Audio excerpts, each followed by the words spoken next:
Saya sangat kasihan melihat orang-orang yang berasumsi liar, berpendapat liar mengenai Yesus Kristus yang dituliskan di dalam Matius pasal 10 ayat yang ke-34. Saya kasihan, saudara.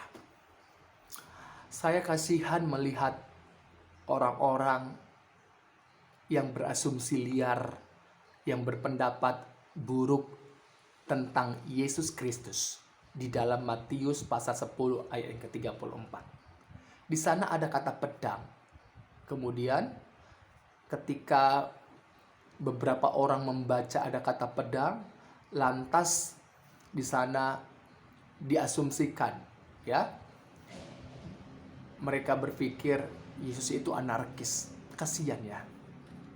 Kasihan melihat orang-orang yang seperti itu. Kasihan banget.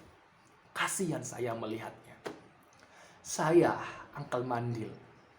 Uncle Mandil ini adalah orang berdosa. Orang berdosa yang telah dipanggil oleh Tuhan Allah.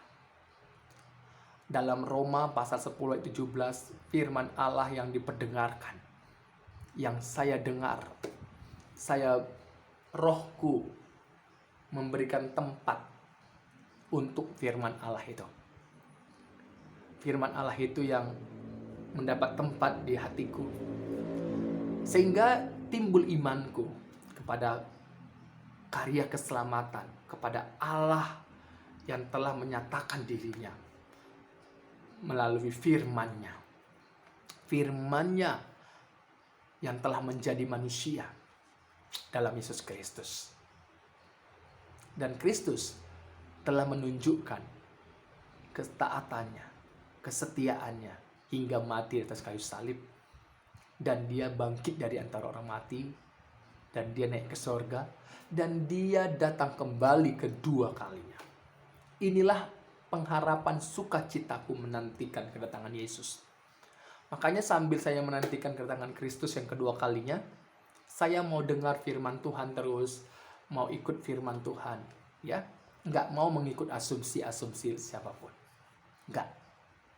Dan saya memberitakan kabar baik, Injil, keselamatan Yesus Kristus kepada semua orang melalui media sosial saya ini.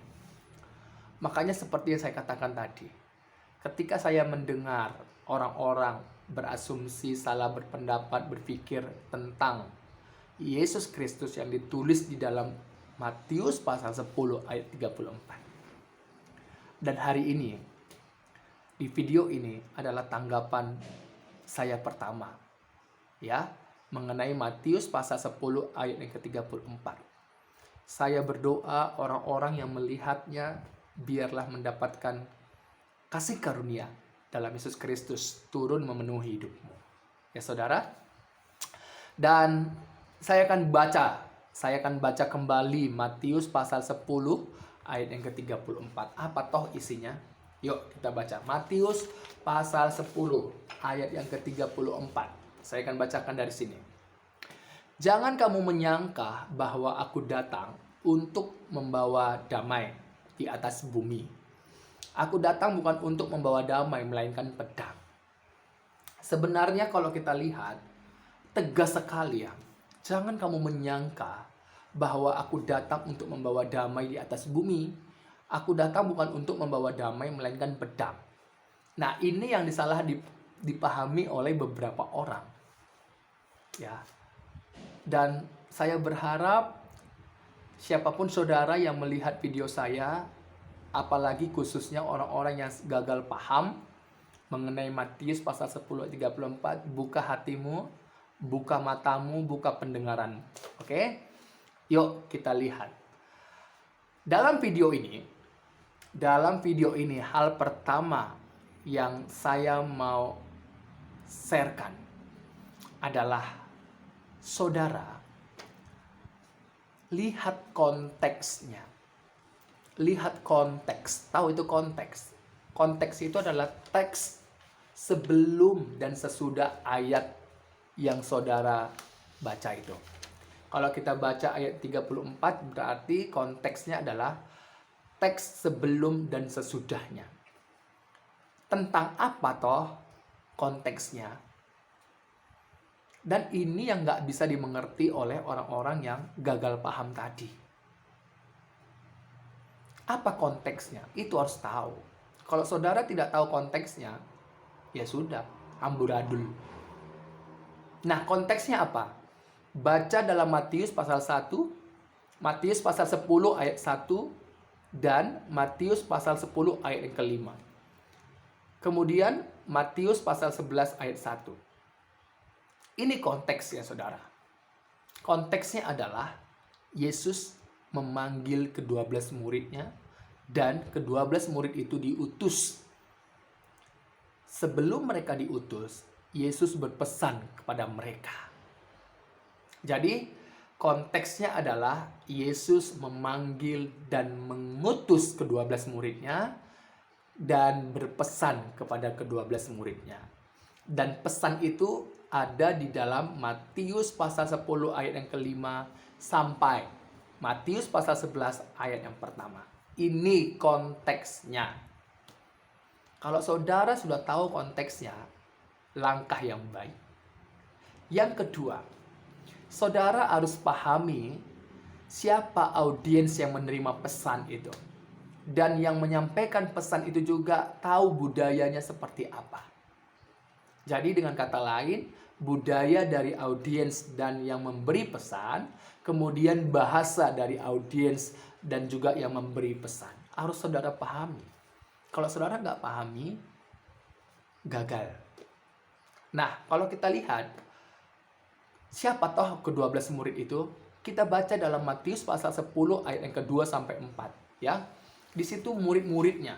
Yang pertama muridnya kalau kita perhatikan di situ, Simon yang disebut Petrus, Andreas saudara Simon, Yakobus anak Zebedeus, Yakobus saudara Yohanes saudara Yakobus, Filipus, Bartolomeus, Thomas, Matius pemungut cukai, Yakobus anak Alfeus, Tadeus, Simon orang Zelot, Yudas Iskariot yang mengkhianati dia. Dan semua ke-12 murid ini adalah orang Yahudi. Berarti menggunakan bahasa Ibrani sebagai bahasa pokoknya, bahasa ibunya. Walaupun ada beberapa bahasa yang akan dipakai, seperti bahasa Aramaik, ya, karena serumpun, satu rumpun, itu rumpun Semitik.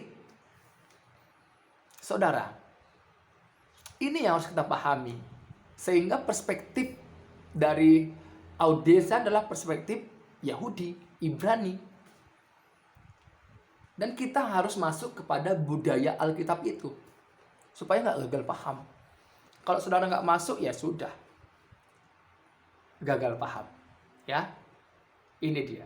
Jadi, di video pertama ini, kenapa orang-orang gagal memahami tentang Matius pasal 10 ayat 34. Khususnya orang-orang yang berasumsi, berpendapat Yesus itu anarkis oleh karena dia membawa pedang. Ini yang dikatakan oleh beberapa orang. Dan kenapa mereka gagal memahami tentang perkataan Yesus Kristus dalam Matius pasal 10 ayat yang ke-34. Karena yang pertama tadi, mereka tidak paham konteks ayat itu. Yang kedua, mereka gagal paham, tidak mengerti tentang budaya audiensnya, budaya pemberi berita, kemudian bahasa dari audiensnya dan pemberita. Yang ketiga, ya, mereka gagal memahami simbol. Mereka gagal memahami simbol metaforis dari bahasa yang digunakan. Atau mereka tidak memahami perspektif atau cara pandang dari budaya Alkitab itu. Gagal mereka memahami. Makanya mereka gagal. Nggak bisa, nggak sanggup. Ditambah lagi yang terpenting adalah mereka menutup hati mereka terhadap kebenaran, yaitu firman Tuhan. Ya sudah, komplit. Kalau ini terus mereka lakukan sampai batas waktu mereka habis, mereka kembali ke tanah, sia-sia mereka. Ujungnya lautan api. Saudara, mengerikan. Ini tanggapan saya di video pertama ya. Tanggapan kedua di video berikutnya itu nanti kita bahas tentang apa yang dimaksudkan dalam Matius pasal 10 ayat yang ke-34. Ya, Tuhan Yesus memberkati.